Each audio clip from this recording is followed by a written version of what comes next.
Welcome, everybody, to another episode of Need Some Introduction. On this podcast, we go week to week talking about what we're watching, usually a TV show. I'm joined once again by Darren. Hello, hello. And we'll be discussing Mobland and perhaps continuing to discuss Mobland going forward. Let's see how this conversation goes. I had actually assumed they were going to have two episodes on the premiere. We actually only get one episode. The episode is called Stick or Twist, and we'll find out what that means when we break down the episode. Before we get to all of that, many talking points I have here, many things I want to run by you.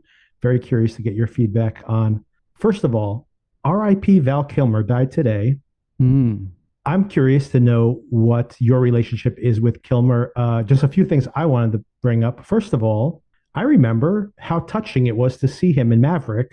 I choked up literally in the theater in that reconciliation scene, especially considering there was some bad blood between the stars, actually offset at some point. But I have some recommendations. You know, he made some giant blockbusters. He played Jim Morrison very well in a not great movie, In the Doors. There's certain iconic roles he had. I want to talk about three comedies. First of all, Top Secret, hilarious. If you haven't seen it. From the Zucker brothers, their follow-up to Airplane. Airplane, a massive success. Nobody saw Top Secret. It's absolutely hilarious. A spy spoof, very funny. Real Genius, also from very early in his career. Something I grew up watching over and over again on HBO. And lastly, a more recent title, Kiss Kiss Bang Bang. Have you ever seen Kiss Kiss Bang Bang? Yes, that's Shane Black, is it? Yes. And Robert Downey Jr.? Yep. Yeah, Yep. okay, Yep. yep. That was Robert Downey Jr.'s comeback. And of course, Shane Black also became a script doctor on the Iron Man movies, even directed the Iron Man 3, and really resuscitated Robert Downey Jr.'s career when he was in a really low point. But what a great film. So entertaining. Val Kilmer is one of just utterly hilarious in that film. So definitely check it out.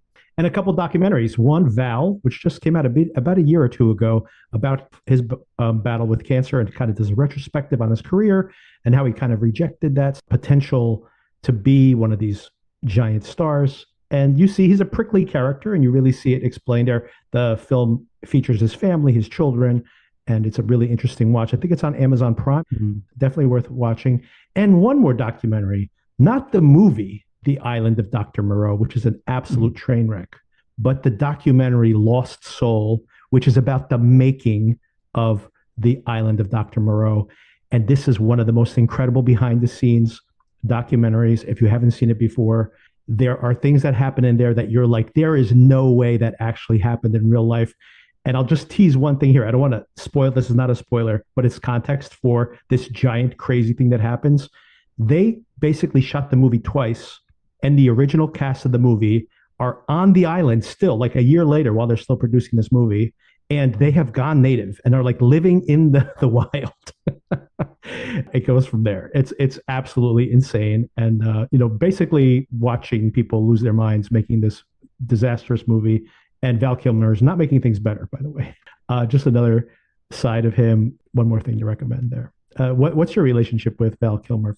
First of all, that sounds incredible. I'm a massive fan of behind-the-scenes documentaries where the films go off the rails, like the Heart of Darkness documentary about Apocalypse Now. And I've never heard of that Dr. Moreau documentary, so I'll have to seek. It's great. It's incredible. It's on Pluto and Tubi here in the US. It's pretty easy to watch, and it's fantastic. It's one of the best of those movies. I heard the news not so long ago, so the first thing that came to mind was Iceman from that original Top Gun movie. He was just iconic, so good, perhaps better than the Tom Cruise character. Right. He was just so dislikable, but also just the guy that you just like, yeah, he's gonna be there in any situation. And I also have a very fond relationship with the Doors movie. You say it's a bad movie. I love that movie. I think it's so good. It probably came out when I just was discovering the Doors and their music and the icon of Jim Morrison. And I think he did an excellent job in it. It was incredible. And Oliver Stone directed that movie. And it's very different. It's like a musical, or it's like a trip. It's very it's a psychedelic. biopic. We watched that movie back to back, on and on, every weekend, all the time. We used to watch that film. I don't know what I was going through at that stage, but that was pretty funny. I started watching Val as well, a couple of years ago, or when it came out, and it was pretty heavy stuff. It is. So I think maybe now's a good time to revisit that movie, and also Top Secret, which I haven't seen since I was a kid, and not Batman. Never again. Yeah, not the Batman. He's not my Batman. No, for sure. No. But yeah, such a shame, isn't it? We've got a friend who has a similar type of cancer who's recovering from that. He never came back from that. It's just shocking. Yeah, I mean, even just seeing him in Maverick, and he was so frail even then, very, very sad. Yeah, but great cinema icon for our age, I think. Incredible guy. And an interesting character. I mean, he really had the potential to be the next A-list young actor, and really rejected that in a way. And that makes him kind of more modern, if anything, in many ways, but a really interesting character. And Heat. What about Heat? oh, of course. Oh, man. Heat. Yes, of course. He's so good in Heat. Yeah, absolutely. Incredible in Heat. I was listening to an interview with Michael Mann. He said when they're training police officers, sometimes they show the scene from Heat where Val Kilmer is shooting and holding down his position on the street, because he does it so perfectly, and it's just, yeah, that warms my heart. Yeah, exactly. And Tombstone. I mean, Wyatt Earp in Tombstone. What an incredible performance. So, I mean, he had the type of career where a lot of the stuff he made that was supposed to be popular, like The Saint, it didn't really work. Didn't work as a new Batman. Those type of things didn't really work. He was really interesting, and like I said, even when he got really comfortable, when he ended up just playing second fiddle, like, you know, he's great as the sidekick, and steals every scene he's in Kiss Kiss Bang Bang, and has no pressure of being the star anymore. And I think that's where he was probably more comfortable. That's what I have to rewatch, actually. One more thing I forgot to bring up in our April preview episode, which I had on my list and totally forgot to mention it, but I want to mention it here for not to promote the show, which is called Pulse, which is coming on Netflix, which is another hospital drama. And apparently its emergency room is bracing for a hurricane that's hitting Miami. But I've heard it's more soapy. It's more like Grey's Anatomy, even though they're kind of on the clock with this imminent disaster approaching. The cast is led by Willa Fitzgerald, who was in another movie that I didn't like that much last year called Strange Darling. But she is absolutely, once again, absolutely incredible. Lights out in that movie, although I didn't love the movie that much. I really wanted to bring this up, not really to promote Pulse, which I don't even know if it's good or not. Netflix doesn't have screeners, so critics haven't had a chance to review it yet. I wanted to talk about The Pitt. Have you been watching The Pitt at all? Yeah, so I've tried to. Okay. I've tried to watch the first episode a few times, and I keep falling asleep. So I don't know whether I'm putting it on at the wrong times.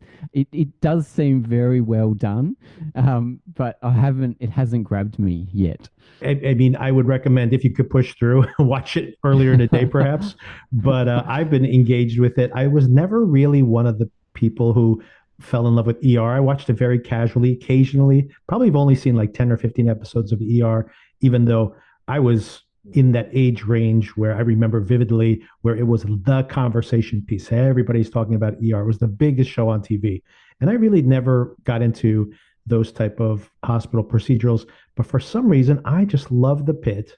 And it's a 12-hour shift. Kind of minor spoiler here. They are now approaching hour 14 of this 12-hour shift, because something has happened towards the end of the 12-hour shift, which I won't spoil. This show, week to week, subtly in the midst of all these emergencies, you're discovering things about the characters. Their personal lives are kind of intervening in what's happening, but the focus is always on these cases. And then something really big happened in the show. And it is just the last couple of episodes. There's anecdotally, and even according to the Nielsen ratings, the ratings have literally climbed every single week, week to week. And I look forward to this show more than any other show every single week. Even like at episode 5 or 6, I was always anticipating it. But at this point, I cannot wait to see the last 2 episodes. So anyway, if you get a chance, catch up on it. 2 more episodes. And of course, it'll be available to stream after that. But if you want to be part of the conversation, we got this week's episode and then one more, and then the season is done. But it'll definitely be back for another season. It's been a real big hit for Max. Okay, that's a big wrap. That's good. It is. Even though I may not catch up on it. Yeah, 15 hours, and you could keep falling asleep in them. It's going to be a very long watch for you. Yeah. I feel like I've turned that first episode on 3 times. You And could it's probably great. just We're not, the bits that I watch are really good. you could probably jump into episode. I mean, the first couple episodes, it's really just a very realistic, by the way, according to my wife and any Yes, other doctors. yeah. We have many doctor friends.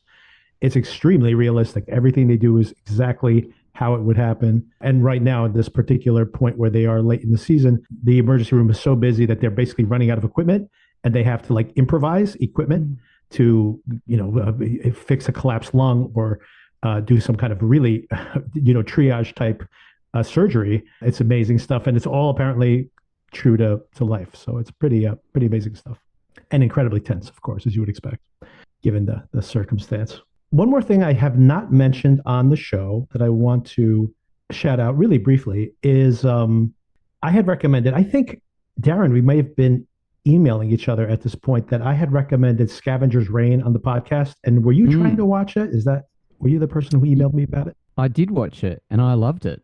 Oh, good. I'm glad you did. Yeah, yeah, very different show animation, which I don't normally often watch animation, but it was a very different style of animation. The music was incredible, and I Mhm. loved the opening. The opening really puts you into that world, and it was a bit horror. It was a bit Mhm. Definitely body horror. Yeah. body horror. Yeah, that's right. Yeah, I really, really enjoyed that show. That show unfortunately did not get a second season. Oh, Anybody who's curious about it, highly recommend it. I mean, I was blown away at this film, at this series, I should say. So I like science fiction for playing with these very large philosophical ideas. Scavenger Reign was one of the best examples of it I've ever seen. If you can get over the hurdle of the animation, check it out. It's on Netflix now. So give it a shot. But that show, unfortunately, did not get a second season. Netflix brought it and was trying to see if it got some traction. Unfortunately, even on Netflix, oh, it apparently did not get enough traction for us to get a second season, which I very much wanted to see.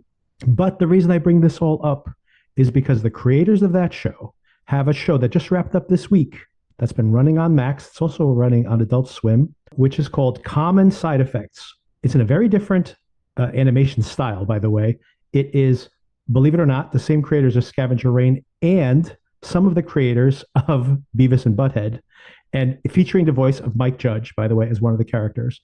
But it is like Beavis and Butthead animation and the psychedelic stylings of Scavenger Reign mixed together. And it's about somebody, this kind of hippy dippy character who's apparently very close to this comedian who voices him, that discovers this mushroom that basically can cure anything. And I mean, as the show progresses, I mean, can literally cure almost anything. So it has become like nearly supernatural. It's a conspiracy thriller. Once this discovery is made, the government wants to shut him down. The pharmaceutical companies are after him. It's a conspiracy thriller, but there also has comedic elements to it, but it's very darkly comedic. So it's not like slapstick in any way. And what's really fascinating over the course of the series is that the people who take this mushroom eventually start to be able to have these like common visions and dreams. They're like communicating. So it's as if this drug might have an agenda of its own. Anyway, it ended on a really fascinating cliffhanger, just wrapped up this week. And they have renewed this one for a second season. mm. We get some of the things I liked about Scavenger's Reign and some of the ideas that they're exploring in this show. And we are going to get a second season of this one. So this one, I feel confident recommending it. It just wrapped up. It's very good. Apparently popular enough to get a second season. And it's called Common Side Effects. And it's on the Cartoon Network. It's on Adult Swim. And it's on Max. So it's pretty easy to watch. Even if you have just cable here in the US, you get the Adult Swim app. And of course, anybody who has Max. And I assume anybody who gets Max overseas through, what's the service you use, Darren? Actually, Max has just launched Okay.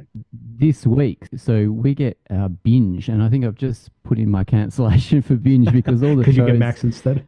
yeah, all the Max shows are jumping over. So yeah, I'll have to investigate that because yeah, that sounds like a really interesting show because Scavenger's Reign had the people were on this alien planet and they had to work with the planet and work with the nature. Yes. Mm-hmm. So it seems like it's a similar kind of idea with ingesting the mushroom and becoming one with nature rather than like rejecting it. The people that rejected it or were harsh to nature, they ended pretty badly. But the people that that kind of went with it ended up quite being quite successful, I think, in the end of that show. I think it was pretty bleak though, from memory.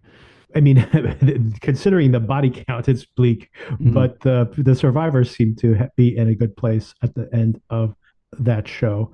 There is a little button on it as well that would have extended it into a second season, but in general, the story does wrap up more or less. So it's a pretty satisfying season of show. I think that was one of my favorite things about it. The whole idea that if you can learn to work with nature, that if you understand how this ecosystem works, cohabitate peacefully, not peacefully, but actually because it's not a very peaceful world. It's a scavenger's world, right? Being able to understand how to live in that world as opposed to fighting against it. And like you mentioned, everybody who fights against it is trying to say like, I'm going to build things the way I have in the past, try to fight against nature or literally burn it down, and it always ends up badly for them. But the people who learn how the system works and try to work within it, in some way, you have to like surrender yourself to nature to survive. Yeah, and it was proper sci-fi. Mm-hmm. It would be interesting to see a live action movie of that kind of It'd probably be pretty because, expensive. there was some. Oh yeah, absolutely. I know some people don't like anime because it can really do anything, and that's what I like about anime. It's like it could be anything. It doesn't. You don't need to have a $300 billion movie. You can really do anything, and that series really takes that to advantage of that to the fullest, I think. Yeah, I could see Ridley Scott doing something similar. He had a TV show that I thought was quite similar. I can't Raised remember by the Wolves. name. That's it. Yeah, I watched the pilot of that and I was blown away, but I couldn't Yeah. continue with that for some reason. I was turned off. But yeah, the pilot of that show reminded me of Scavenger's Reign. Yeah, the pilot of that show, the first two episodes, I think, which he shot and they spent a lot of money on, were really impressive. And then it's like they didn't know how to develop the story from that point on, Mm. actually.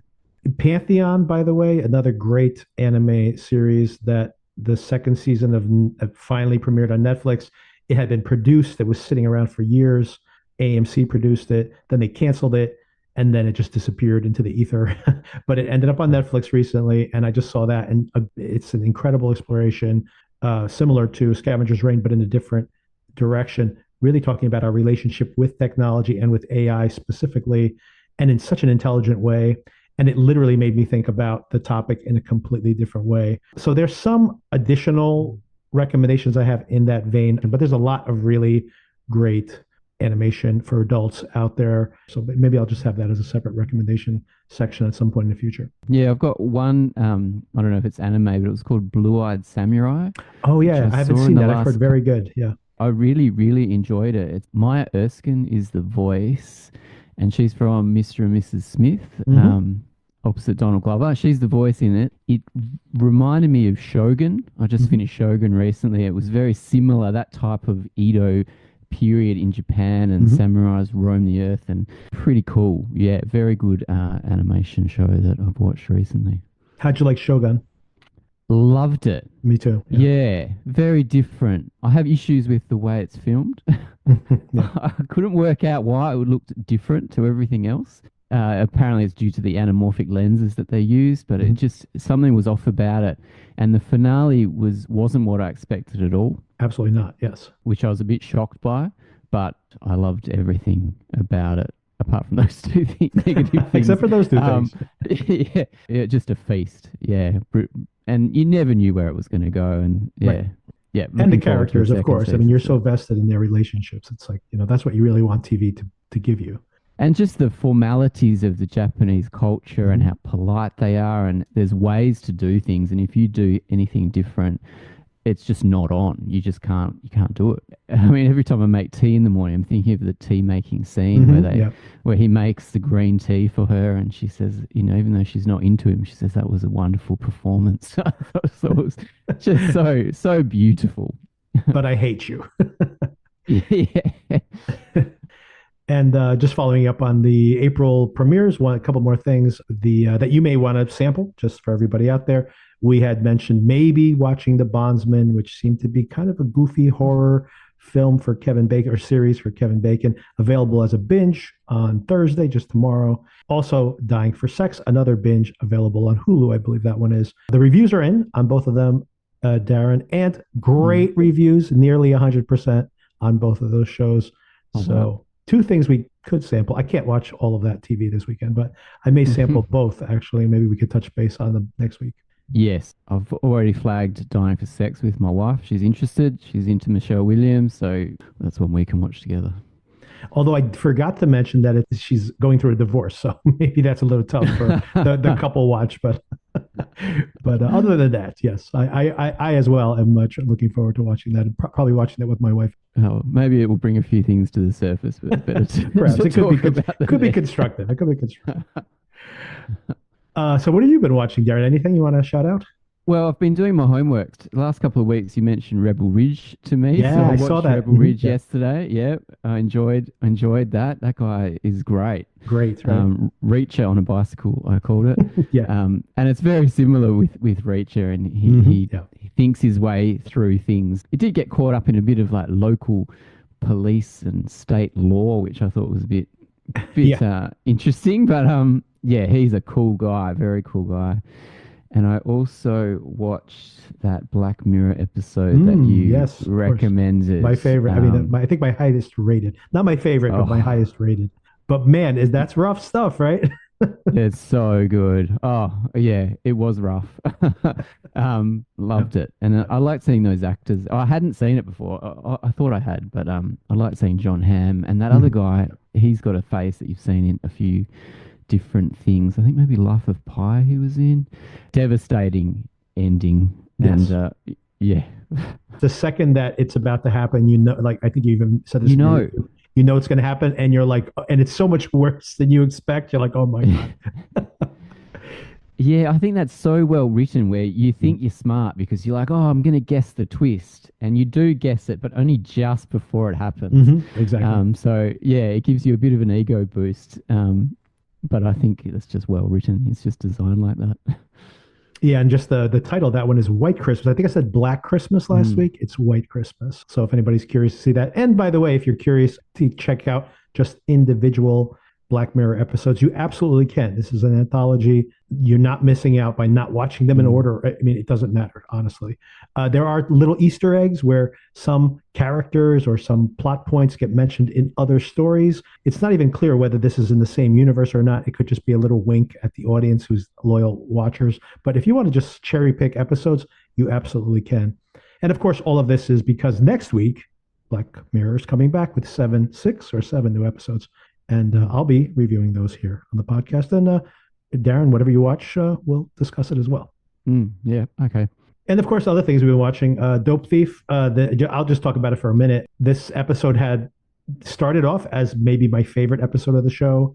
But by the end, this preposterous, hitman who seems to be terrible at his job. I just couldn't, understand where the show was going. And they've dropped the whole black and white flashbacks.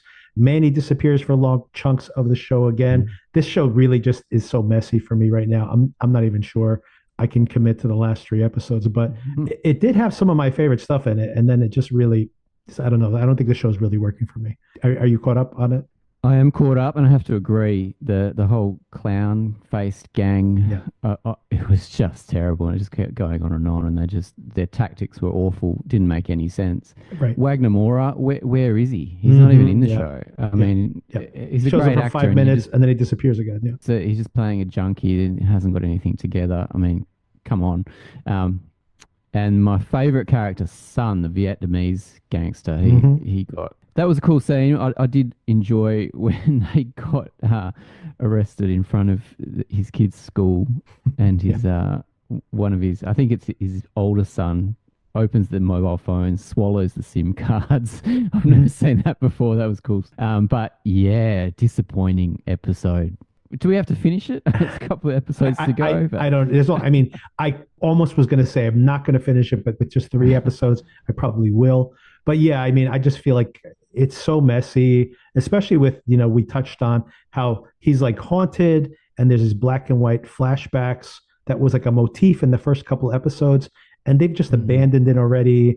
And the characters just pop in and pop out, and the tone is still really confused. I think about a show like Barry, for example, where it could be extremely violent and then can really move you emotionally and then be completely surreal in some of the sequences. So I think that's kind of what they're going for.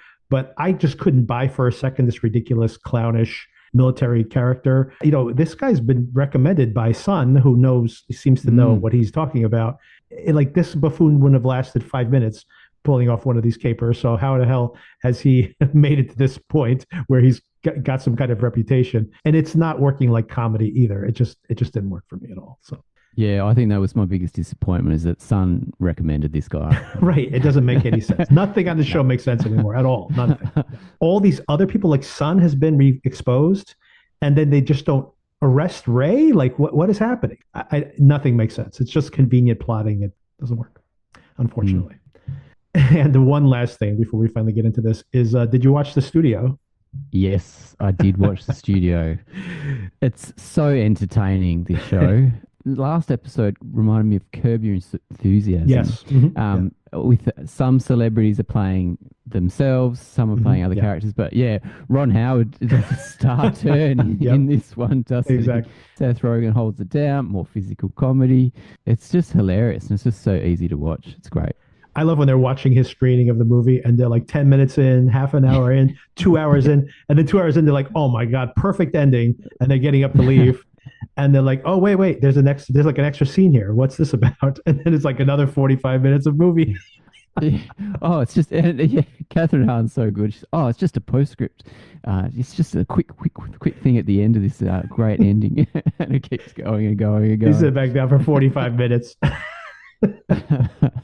I like how Catherine Hahn, I don't know how old she is, but she says words as if she's a 14-year-old girl or 16-year-old girl. She talks like my daughter. I love her in everything, by the way. Oh, she's brilliant. And now that Gordon Lightfoot song, by the way, stuck in my head for a day. If you could read my mind. I got that song stuck in my head. By the way, he's also he also had that song in Severance, the Wreck of the Edmund Fitzgerald, just a couple weeks back. That whistled song.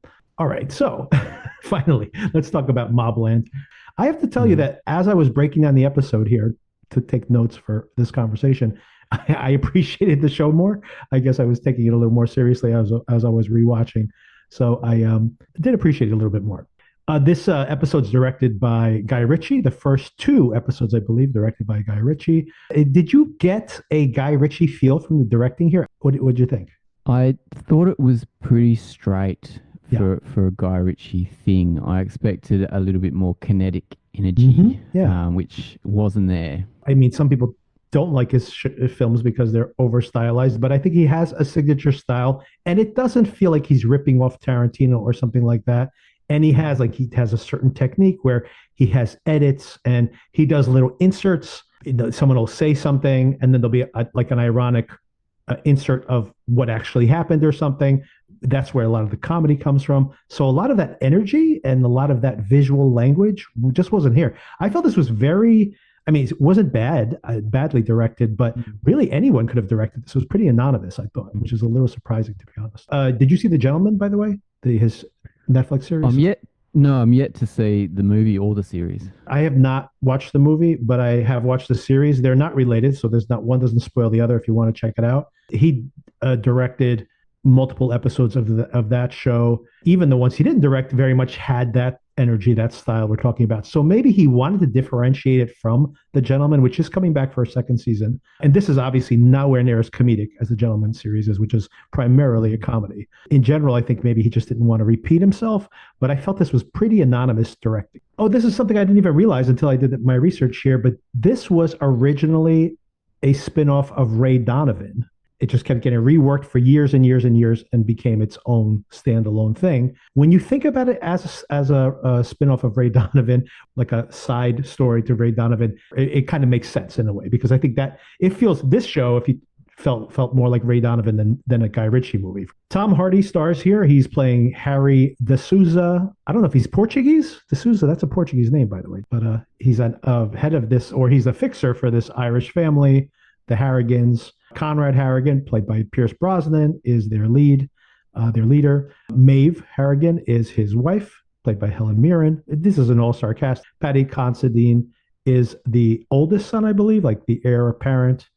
He plays Kevin Harrigan. We also meet some other siblings, which don't seem to be as important. Harry's having problems with his wife. her name is Jan. Eddie Harrington is the grandson here, and he just seems to be a total troublemaker, and he causes a lot of trouble this particular episode. What did you think about this first scene where we see Tom Hardy playing Harry, and he is negotiating this conversation between, I think it's a Turkish and German gang, these two different families. They're fighting. They apparently are the distribution network for the Harrigans in the underworld for heroin and guns. It seems to be what they primarily sell. But there's some kind of bad blood between them, and they refuse to apologize. So then we see this interesting shot where Harry takes this information, walks from this back room of this really posh restaurant where Conrad's actually having a nice meal. And then they say, well, I don't think piece is going to last based on this negotiation. So he says, well, you know what you need to do. And he goes back and they kill them all. Conrad even goes in there and finishes off the boss himself. So he's not afraid to get his hands, or his shoes in this particular case, dirty. So it tells you something about the way this organization runs. They're pretty cutthroat. They're pretty rash in their decision making. Conrad doesn't mind getting violent. As a matter of fact, he likes making a big statement. I personally would not kill both families. I would kill this is me being my criminal mode. I'd kill one family and then turn to the other one and be like, okay, now you guys have the business. And if you screw up, you'll end up like them. But I don't want to go hire a bunch of new people. This is my distribution network. It seems like a bad business plan here. I have to agree with you there. Yeah. Okay, Tom Hardy. I'm down with Tom Hardy. Mm-hmm. Same. I like him in the show. I like him as the fixer. Mm-hmm. I like that you're not gonna say no to him very often. He's got this head that looks like it's been beaten a lot, and as a result, you look like he could beat you whenever he wants. Maybe it's this MMA background that he's got at the moment, but his ears are starting to turn. With all this grappling, and his head just looks like a bit of a potato. And he looks great, and I love him as this character, and I could watch him negotiate all episode, all season. I love the way that he negotiates. He's very polite, but he's like, if you don't do what I say, this is how it's going to go. Exactly. And I'm like, great, tell me how it's going to go, because I can make a good, clean decision. So yeah, loving that part of it, and I thought he was good in this scene as well. Pierce Brosnan, on the other hand, I think is going way over the top. Yes. And it's a little bit disappointing. And the fact that he orders the kill on both families, everyone's murdered at the start. I agree with you. It's a rash decision, rash business decision. If you're running your business like this, it's probably not going to last for the long haul. And yeah, I'm not on board with his characterization so far. Yeah, we are exactly on the same page. Every time Tom Hardy is quietly telling everybody, look, this can go really badly for you. And he's, being the calmest person, like he's saying, you don't want to talk to anybody else. I'm your best option here. And simultaneously very intimidating and working this all out. Every time he's the fixer, this show is cooking for sure. But yeah, I mean, out of all these performances, the Pierce Brosnan, who's so great in Black Bag, by the way, just saw him in Black Bag. He's so good in that. And man, I don't know what he's doing here. It's just so affected and weird. And I mean, he's going for something and no one's telling him not to do it, basically. And yeah, it didn't really work for me. And maybe there's some intentionality to it, but for now, in one episode, it was just too much. And then, of course, we get the highlight of this whole episode where we get to hear Starburster by Fontaines DC. Gonna hit your business if it's momentary bliss. My favorite is the inhale at the end of each time is the punchline. These guys just played here in the last few weeks, Wow. And they were very popular, and I didn't know who they were. So it was good to hear this theme song and go, this is a banger. I'm enjoying the theme song, and then look them up, and obviously they're a huge band. They're huge in Ireland, and they are in England in general. I didn't know them until this song came out just a few months ago, like probably the end of 2024, and it was like on constant loop for me, like for months. I was listening to it. Yeah. Okay, so then we see Eddie's out for the night. This is a whole weird interaction where he really wants to get Tommy Stevenson one on one. We discover over the course of the episode that the Stevensons basically control most of London's drug business.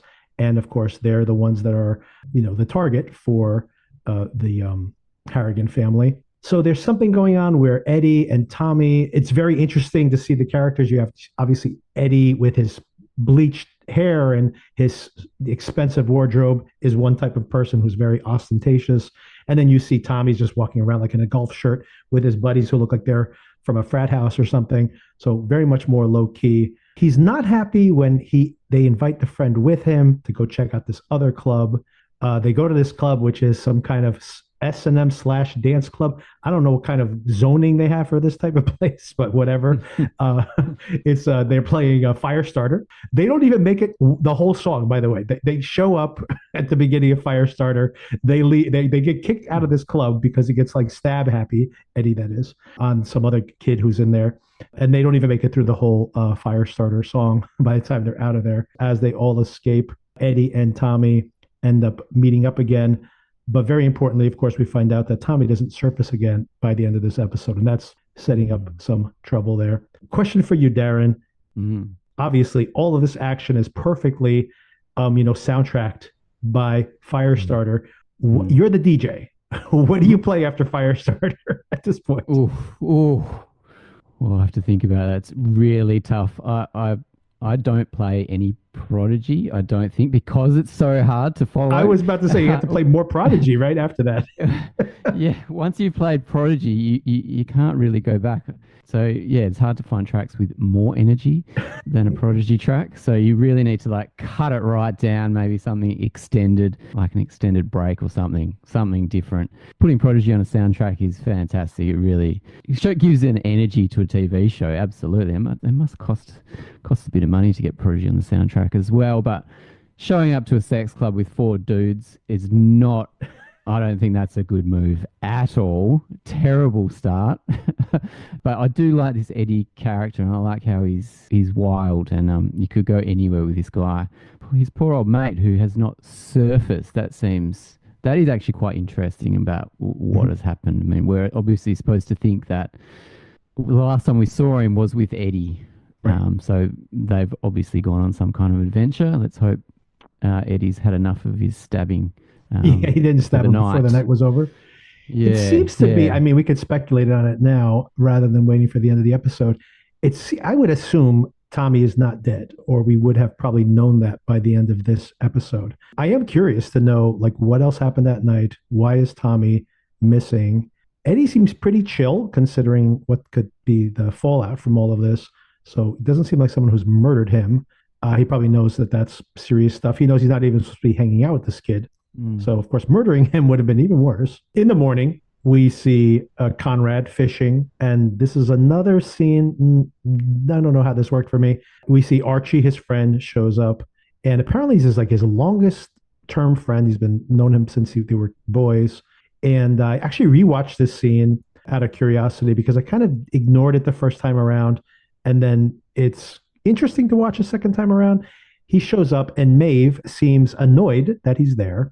She keeps making these jokes that, oh, I thought you died. Aren't you dead? He's like, no, that was my brother. My brother died a few weeks ago.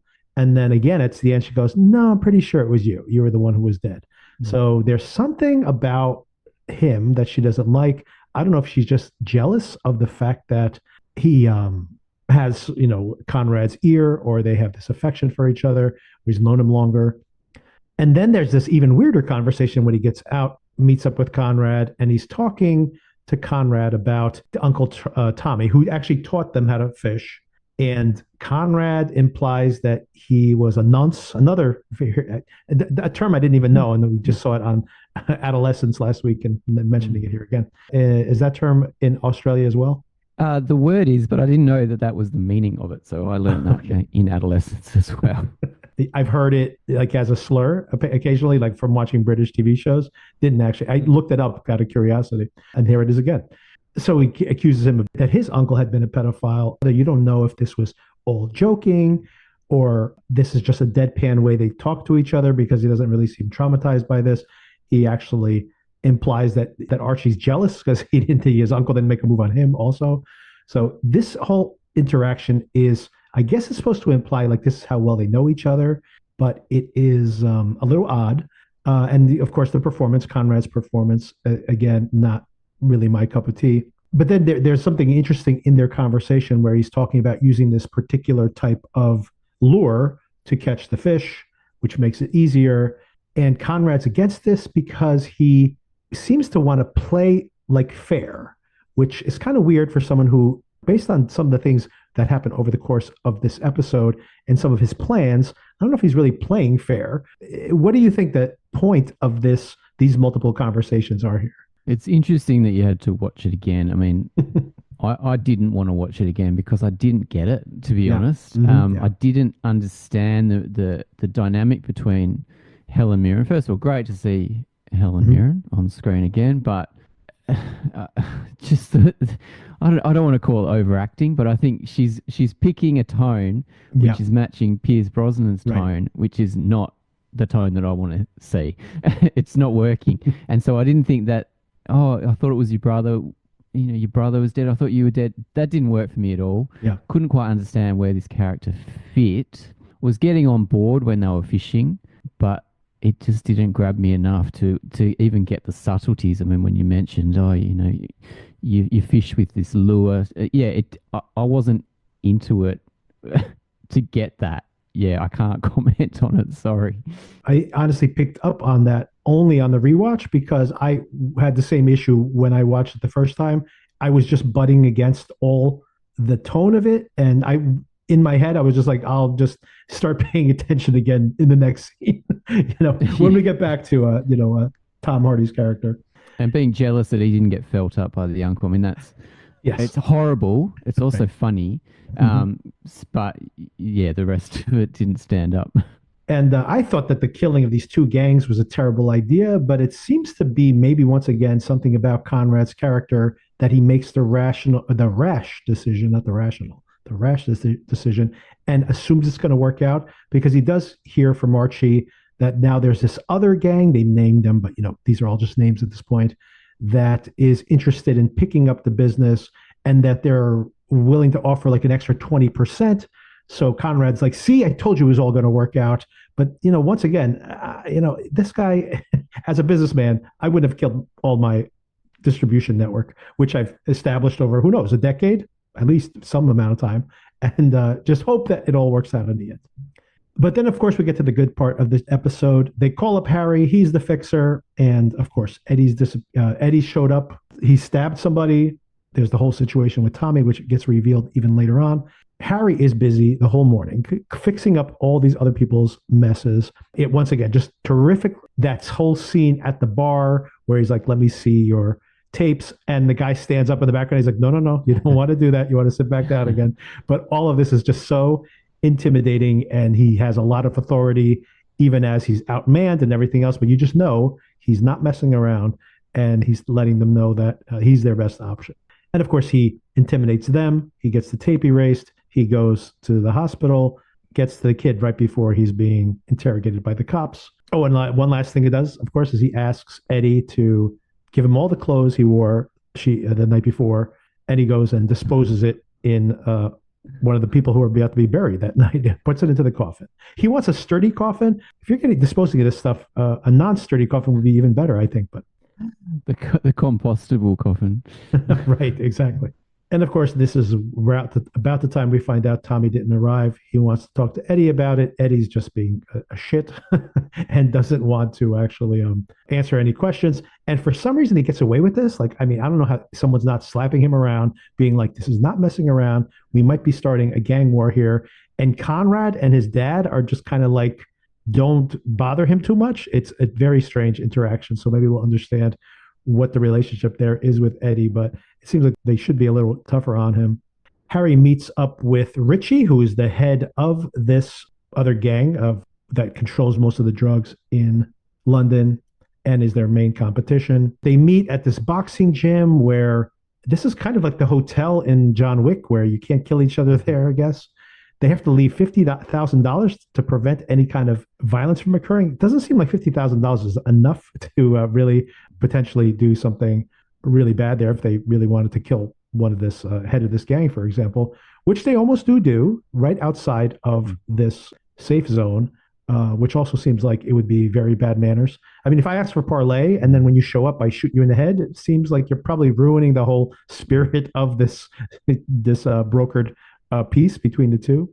But regardless, some of these things are kind of silly, in my opinion. But I did like that Ritchie actually seems to really respect Eddie, and Eddie proves himself to be smart. He's like thinking ahead all the time, even though he plays like he's just a tough guy. And I thought that was what made this scene kind of work. Yeah, I was on board with the, I mean, all the Tom Hardy stuff. Fantastic. I really want him to put Eddie in his place. I was waiting for a scene between those two guys. It hasn't happened yet. The rival boss is really cool. He's playing his character perfectly. I mean, he didn't need to go over the top. He's menacing, he's sinister, he's exactly what you want. He's reasonable, but also you can see he could fly off the handle at any moment. So I had hopes for this episode. I thought it was close to flying, but just not quite there. And as you say, I mean, bringing a sniper to a supposedly safe meeting, it doesn't seem like good manners at all. You assume that if this is a safe place, once again, maybe I'm overthinking this, but if this is a safe place, there probably are big repercussions if you violate that, right? Because this is like a safe space that everybody is kind of seeing this as sacred ground. So I understand the one part where they're like, look, if we're going to have a gang war and we decapitate the head right now, then, it may prevent things from getting worse later, because if Eddie did kill Tommy, and why can't they figure that out, honestly, then, they may take more action now, and they could be rash. What's the fallout from that all, if they, and maybe they haven't considered it. It just seems like not very well thought out. I like when I can empathize with the criminal's agenda. And I just think these guys are kind of buffoons at this point. And I'm not sure how they've done as well as they have up to this point, to be honest. I agree. And it seems like one conversation, not a phone conversation, a face-to-face conversation with Tom Hardy and Eddie, he'll give him exactly what he did that night, and then they can move on and try to find this guy. And then we get to the final scene where Conrad has gotten his whole family together, and Archie's there also, and Maeve. A little interesting here to find out what is her real agenda. That's the other thing that I am curious about after this episode. And she has planted a seed in Conrad's mind that Archie is a traitor.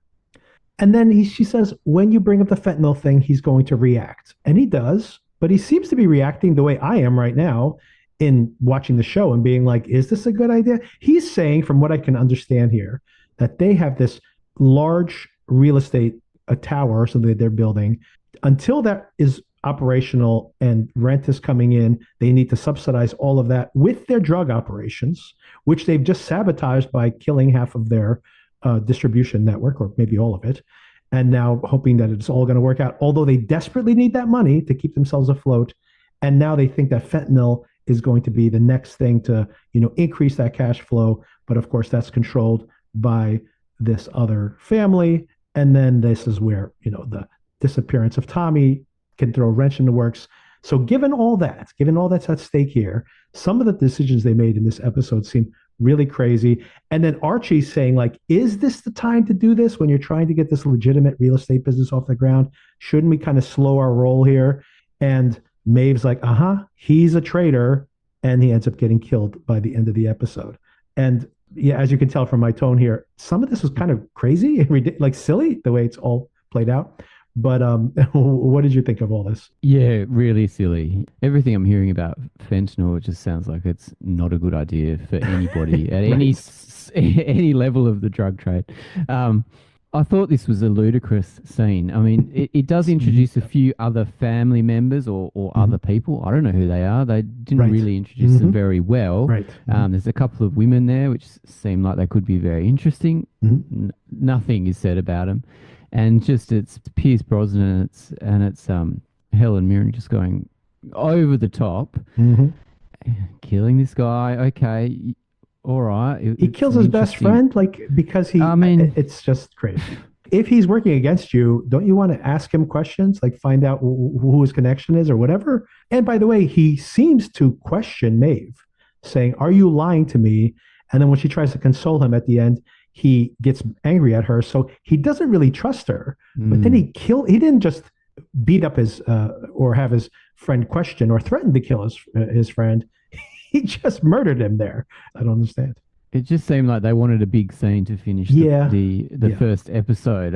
I just didn't see a reason for it. Yeah. Disappointing, I thought.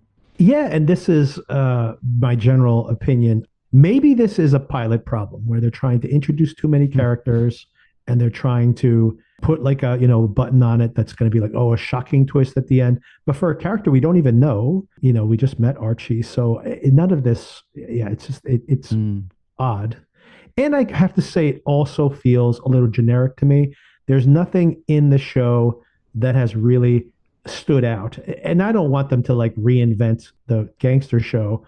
But whether even with the Guy Ritchie show, even with The Gentleman, just the energy, the dark comedy, just like like in The Gentleman, like this accidental romance that forms between this two members of like the person who's infiltrating the drug gang and this naive drug gang member is like kind of sweet and just surprising. So even just weird things like that. And once again, we're only one episode in, so maybe there's plenty of material here to evolve, but it feels a little flat. And I completely agree. The Pierce Brosnan and specifically Helen Mirren, a little more intrigued by her, even though I think that she is just playing the Lady Macbeth thing a little much here, without any real motivation. Maybe that will come. I have more question marks here than positives. Yeah, there was one scene which you didn't talk about, and that was Tom Hardy with his wife, and daughter, I think. Mm-hmm. And I did enjoy that. So we're looking forward to some couples psychology in the future, I guess, couples counseling maybe, which could be quite interesting to see how he deals with that. And I did enjoy that his wife, she was at some yoga or some sound healing or something, and she met a friend, and she's like, she seems like she's done all of these things.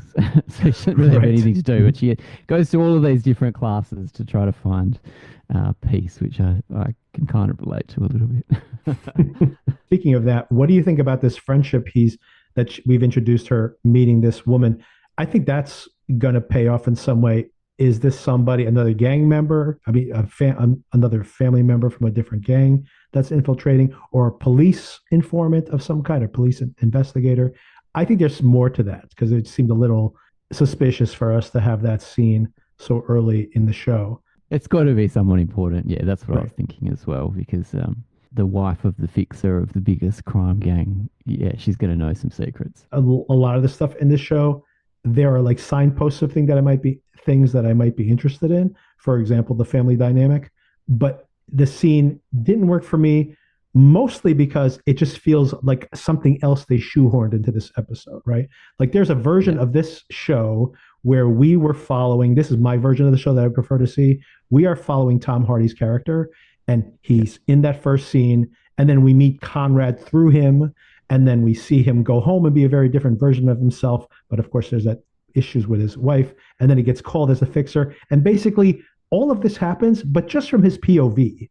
And having all of these other scenes, like the Conrad scene with the Archie and stuff, seemed to be just to give those people more to do, or to introduce their characters a little more fully, rather than letting them be developed over the course of the show. And it seems odd because, like, for example, all those interactions with Archie, for Archie to die at the end of the episode, I'm like, well, I don't understand what some of the decisions that were made in writing this. It did make me want to watch the second episode, though, just to see where they're going to go with it. I think I need to see more before and I oftentimes have issues with pilots, so that it could be all of that could be that could be normal. We know that. That could be par for the course for me. I am definitely curious to see another episode.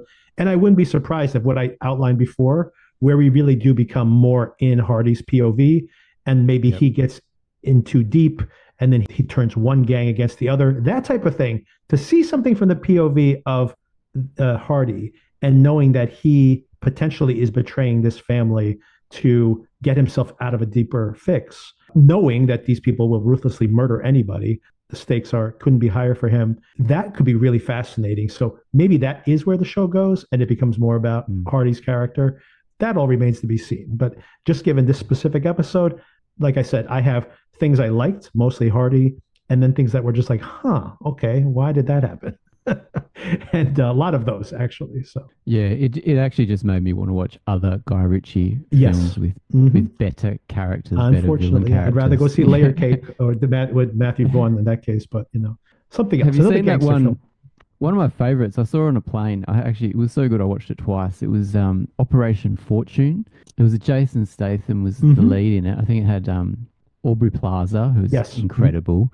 Yep. Josh Hartnett, who's doing a bit of his comedic turn, which is funny, and Hugh Grant was like the evil villain in it, and he was just so amazing that you just fell in love with this guy, even though you just knew he had a black heart if he wanted to. I mean, I thought that film was so fun, and yeah, watching Mobland made me want to watch Hugh Grant in that. Yeah, I agree with all of that. I usually very much like Guy Ritchie. He didn't write this one, by the way. He usually writes his own. I don't remember if he wrote that one as well either.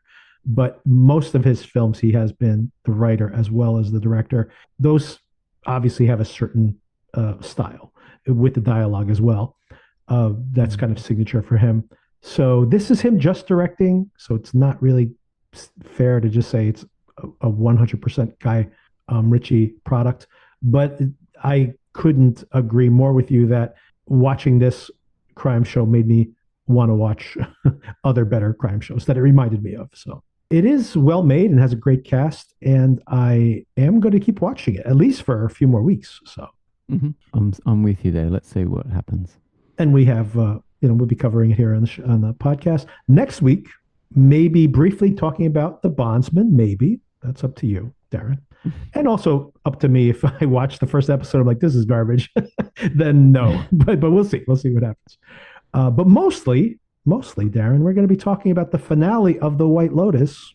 Epic. Next week. Fantastic. Finale. I've been wanting to talk about The White Lotus because I think it's my favorite show of the last few months. Yeah. You get to say everything you want to say. I will be having we'll do a full breakdown. Sona and I will have a full breakdown on Monday. And then, we'll have a follow-up conversation. We barely discussed it over the course of the season. So you get to say anything you might want to say about it. There's many things to say about that show, of course. And, of course, also episode 2 of Mobland. So that will all be next week. Brilliant. All right, Darren. Thanks again for the conversation. Okay. Thanks so much, Victor. All right. Have a great day. Bye. Bye.